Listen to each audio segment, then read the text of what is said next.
بنی اسرائیل میں ایک بہت ہی نیک اور صالح بزرگ تھے اور ان کا ایک ہی بچہ تھا جو نابالغ تھا اور ان کے پاس صرف ایک گائے کی بچیا تھی۔ ان بزرگ نے اپنی وفات کے قریب اس بچیا کو جنگل میں لے جا کر ایک جھاڑی کے پاس یہ کہہ کر چھوڑ دیا کہ یا اللہ، میں اس بچیا کو اس وقت تیری امانت میں دیتا ہوں جب تک کہ میرا بچہ بالغ ہو جائے۔ اس کے بعد ان بزرگ کی وفات ہو گئی اور بچیا چند دنوں میں بڑی ہو کر درمیانی عمر کی ہو گئی اور بچہ جوان ہو کر اپنی ماں کا بہت ہی فرما بردار اور انتہائی نیکوکار ہو گیا۔ اس نے اپنی رات کو 3 حصوں میں تقسیم کر رکھا تھا۔ ایک حصے میں سوتا تھا،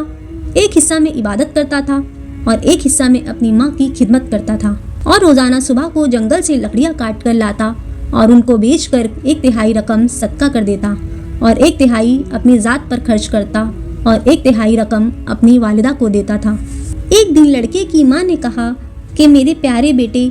تمہارے باپ نے میراث میں ایک بچیا چھوڑی تھی جس کو انہوں نے فلاں جھاڑی کے پاس جنگل میں خدا کی امانت میں سونپ دیا تھا۔ اب تم اس جھاڑی کے پاس